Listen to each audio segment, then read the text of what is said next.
మీరు ఇలా ట్విస్ట్ చేసినప్పుడు మీ లివరు ప్యాంక్రియాస్ అనేవి యాక్టివేట్ అవ్వడానికి హెల్ప్ అవుతాయి కాబట్టి మనం ట్విస్టింగ్ ఆసనాస్ చేస్తున్నాం.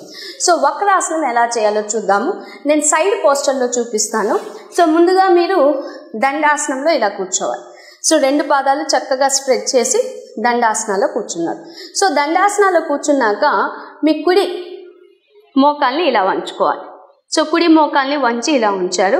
కుడి చేతిని వెనక్కి పెట్టండి. ఎడమ చేత్తో మీ కుడి తొడను పట్టుకొని మీ వైపుకు లాగండి.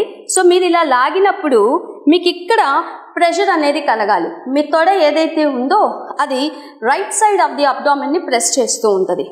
ప్రెస్ చేస్తూ వెనక్కి చూడండి.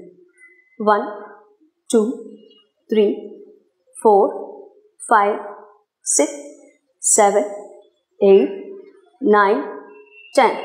Inhale, look front, exhale, relax. ఇది కాకుండా ఇంకొక ఆసనం ఉంది. కాంబినేషన్ ఆఫ్ దిస్ 2, ఈ 2 కలిపితే వచ్చే ఆసనము అర్ధ మత్స్యేంద్రాసనం. ఎలా చేయాలో చూద్దాం. సో అర్ధ మత్స్యేంద్రాసనానికి మీరు ముందుగా ఇలా కాళ్ళు స్ట్రెచ్ చేసి ఉంచాక సో కుడి కాల్ని బెండ్ చేశారు. ఎడమ కాల్ని ఇలా లోపలికి తీసుకోవాలి. సో మీ ఎడమ పాదం ఎలా చేయాలి అని అంటే ఎడమ పాదము వెనక హిప్ దగ్గరికి వచ్చేసింది. సో కుడి కాలు ఇలా తీసుకొచ్చేసింది. ఇలా తీసుకొచ్చాక కొంతమంది వాళ్ళ అంటే యాక్చువల్గా అయితే ఈ హ్యాండ్ మీ ఎడమ కాల్ని పట్టుకోగలగాలి. పట్టుకోలేనప్పుడు don't worry, you have to press your thigh like this.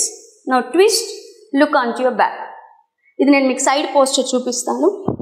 So ఈ ట్విస్టింగ్ అన్నీ కూడా మీరు సైడ్ పోస్టర్లో చూస్తే మీకు కరెక్ట్గా తెలుస్తుంది.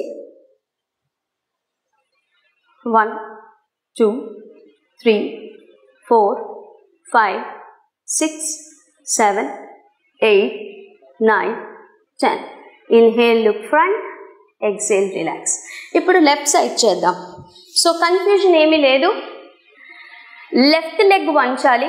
సో లెఫ్ట్ లెగ్ వంచినప్పుడు కుడి కాలు ఇలా లోపలికి వెళ్తుంది. సో కుడి పాదం అనేది మీ హిప్ దగ్గరికి వచ్చేసేయాలి. ఎడమ కాలు దగ్గరికి తీసుకుందాము. సో మనము ఎడమ వైపు ట్విస్ట్ చేయాలి కదా. సో ఈ హ్యాండ్ ఇలా పట్టుకొని కుడి చేత్తో 1 2 3 4 5 6 7 8 9 10. Inhale, look front, exhale, relax.